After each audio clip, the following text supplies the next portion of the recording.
My guest is Heston Blumenthal. We have a very special announcement from him. Heston, are you there? Yes, I'm Excellent. here live and kicking. I've got a slightly grating voice. I apologise. You've been shouting at the TV screen, watching him. What can it be?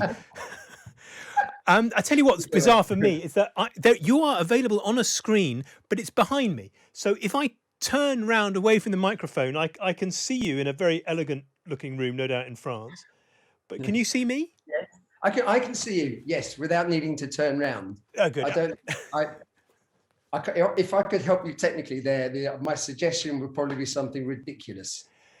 All I would have to do, I suppose, would be go and sit in a different chair and point myself towards you. But they're working on it as we speak. Listen, I know what you look like, mate. And in fact, looking at the picture of you, you look very fit and strong. Tell me, dear old friend, I haven't spoken to you for a while, and obviously we could just catch up. We could just. The last time I had any connection with you was your incredible mulled wine recipe. Remember, after the last time I was on your show, you gave me the recipe and I made it. Oh, did it work? Oh, it more than worked. That's so exciting to know. I will. When it comes to Christmas, Heston, I will indulge the readers with the listeners with the story of my mulled wine. But it's the sugar-free mulled wine, very good stuff. Anyway, listen, Heston, let's not talk about me. You are in collaboration with the Victoria and Albert Museum. I mean, your restaurant, the Fat Duck particularly, but it is more than an eating experience. It's didactic. There is stuff. There is science. There are things to look at. It can be museum-like. What have you done with the V&A? They are putting on what is the largest Alice in Wonderland exhibition ever. Right. And so we've made an exhibit for the V&A, which is based on Alice in Wonderland. And it's the mock turtle soup. You've eaten that before, haven't you? With the gold fob watch that you dunk in the cup of tea. Yeah. No, I mean, I've had it at the. I love the way you say you've eaten that, like it was like a cheese sandwich. I have been there, and I have to say the last time I had a food-related item in the V&A was to do with an exhibition on bacteria and its importance in our food and diet, and they asked 4 people to make cheese from their bacteria. So I had a cheese in the V&A. Which wasn't obviously clearly never eaten. Why not? Why wasn't it eaten? It was a Heston flavoured cheese. Why did people not eat it? I know, but they decided that I think health and safety got the better of the actual V&A. But this time, it's all about Alice in Wonderland, and I created this dish over a couple of years, which for me wove into the Alice story, and involved the Mad Hatter. A mock turtle egg, mock turtle soup, some mushrooms, and a Mrs. Beaton dish called a toast sandwich. So we imagine it's a box, and in this box is the dish. Now it's hard to picture when you haven't seen this dish. The dish in the center of the dish is a mock turtle egg. And my inspiration, I made this Channel 4 series called Feasts, and on the Victorian feast, I went and filmed. They eat turtles in just north of New York, near Philadelphia. There's lakes there, excuse me, but they're called snappers, and there's a season for them.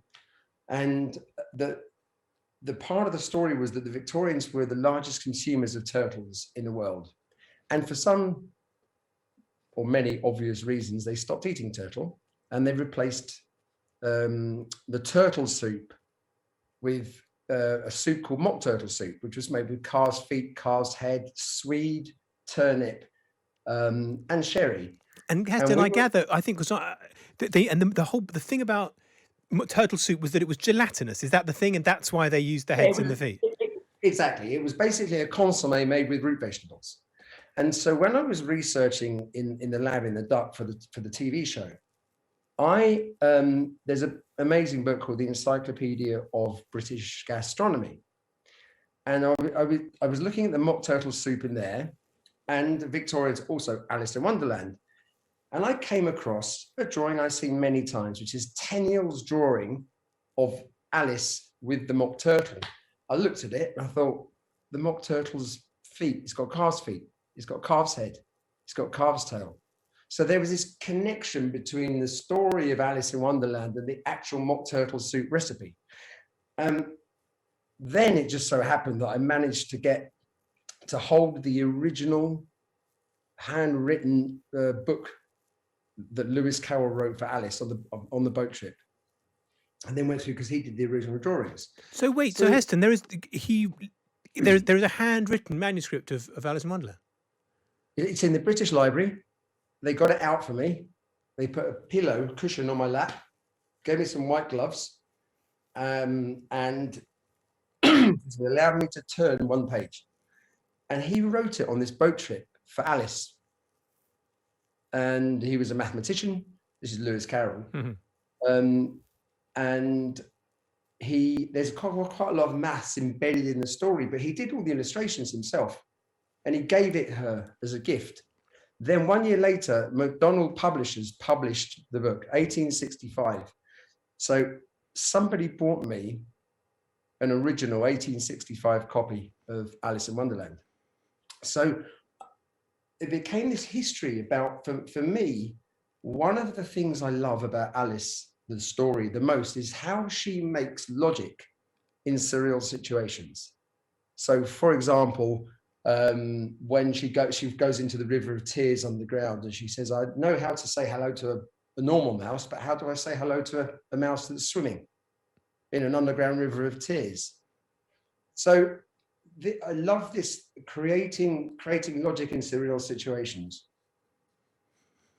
And so when it comes to the exhibit in the museum, I've watched a film. It didn't have any sound. I guess it doesn't, because it's an exhibit in a museum of you making this famous watch. And the watch is a thing which is this. It's a God. I mean, what is it? You'll describe it for me in a second. It's a set consommé in the shape, beautiful, of this Victorian watch, and then covered in gold leaf. But you've done it. But that's the soup solidified into a watch. And one of the questions it asks on the screen, it says how. It's about reducing. I would reduce a consommé by boiling it off. You've been challenged to do it with cold and not heat, and you obviously being you let Rose. Oh, this sounds fun. How on earth, Heston, do you reduce a soup down to a jelly without heat? Well, the idea originally wasn't to reduce this stock down to jelly by cold, but if you reduce a consommé, or you reduce the stock down, or you reduce some fruit juice down to the concentrate, then you add water to re-dilute it. It doesn't taste the same. Yeah, it doesn't go back to what it was before. But I wanted to make the fob watch because I wanted to tie it into the Mad Hatter's tea party, because there's the bit when he dunks his fob watch in the tea. So I thought, right, Mad Hatter's tea, mock turtle soup, consommé. But if I reduce this into this gelid form by heat, when they pour the water into it at the table and dunk this beautiful handmade fob watch, edible fob watch, into the water, it won't go back to the original mock turtle soup recipe. So I had this process of reducing by cold, which involves 4 stages: putting it in a centrifuge, boiling a pressure cooker, taking the stock, freezing the stock, and then bashing the stock up, and then putting it on a tray with muslin and letting the frozen stock melt. And it's called ice filtration. So the gelatin in the stock acts as a natural filter. Then after that, did it again, put it in a food processor, blitzed it, and what was left, I left the ice behind in the mixer and got a more concentrated stock. Eventually, we put it in a centrifuge so we could reduce it at low temperature under pressure. Then we set it with gelatin and we put it in a fob watch mold with a string attached and a tea bag thing attached to it. Then we took it out of the mold and we wrap it in gold leaf. So at the table, you'll see this in the exhibit. There's a little box that opens up. It's a little mechanical thing. And you'll see the bowl as the dish is served in the duck, where you pour the liquid in, and then this gold fob watch then turns into this beautiful mock turtle soup. But in the middle of the soup is a turtle egg, and the turtle egg is round, not oval. And it's made of turnip because it's turnip in the stock, and there's Swede is the egg yolk, but it's in Alice style. The egg yolk is not in the middle. And let me ask you this, Heston: are there advantages to reducing, aside from if you're trying to make a fob watch to melt in a thing, are there advantages to making reducing a stock by cold rather than heat? Is it a thing which could be, because one of these people often ask me, oh yeah, I've eaten in the fat duck, Heston Blumenthal, what a genius, but how do you apply it to the rest of the world of cooking? Is there an argument for reducing stocks in this way rather than by heat in other recipes? Massively. And also for fruit juice, for example, if you pull a vacuum on something, the water in a vacuum, water will boil at around about 20 to 24 degrees. So what you're doing is evaporating the water, but without heat. So you get this unbelievably, incredibly concentrated fruit juice. The only problem is this machine that we do to do this process is called the Rocket, cool name, but it was for use in labs, and no one yet has made it for home use. How much does the one cost that you did it in? About over 30,000. Right, so that's quite compared to a pot on a hob. That's quite expensive. It is, but then we use it for many things in the restaurant. So it's many ways of concentrating liquids. And the fact that this is going to be happening at the V&A, there's nothing that people can eat. They're just going to watch this as a kind of dramatic event on video. Is that right? Yeah, they can't eat it. Well, it's not on video. So you've got in a box, you've actually got the bowl with the mock turtle egg in and the little mushrooms, right, like the toadstools coming out of the bowl. You've got the fob watch. There's a light that goes onto the bowl to show the sort of the movement of the liquid as it's served in the restaurant. There is a stand with a toast sandwich, which is from Mrs. Beaton, which is roughly the same time as Alice. And to me, it was so Alice when I first saw this recipe, a toast sandwich. What is a toast sandwich? Well, it's a piece of toast sandwich by 2 pieces of bread, of course, you silly person. But the other thing, actually, I would say with Alice, for me, which I love, she does something that we all should do. We all do, but we sometimes do it in a more negative way for us than others, and that is have a conversation with ourselves. So, for example, when I first saw a recipe for Parmesan ice cream in 1870, I had a conversation with myself. I was surprised. I thought, that's weird, Heston. Then I thought, well, I said to myself, well, why is it weird? Why should Parmesan ice cream be weird? Oh, maybe it's because we grow up with ice cream being sweet. So these questions without answers can lead to creativity. And unfortunately, I think in this day and age, we always have to have the answer to the question. So if, I'm just trying to think and make this up. If the Fat Duck isn't a restaurant, what is it? A question like that doesn't necessarily have an answer, and the answer can change. And I think questions without answers, or answers that we can change, for me, they get me out of bed in the morning. And it's an astonishing way to look at food. And this is your kind of, this is being heralded as your exhibition debut. And although, let's face it, you had the cheese made out of Heston Blumenthal before. Can you see museums as being a direction you're going to be going in? That's a great question, actually, for me, because I'm very proud to be part of this exhibition. It's people like Salvador Dali's in there, his beaded painting and Alice painting. I'm in with some really incredible people. What other kinds of things? There's the Beatles, aren't there? Vivienne Westwood. Do you know anything else about what else is in there? I have a list here, but I could read it there. But you probably know it better than me because I'm stuck in France. So it was assembled about a week ago, maybe 10 days ago, and I was talking to 2 of my staff that were assembling it, so I could see it. And the video, I help edit the video, the text on the video, because there's a video behind the box which explains it's got text out of the book.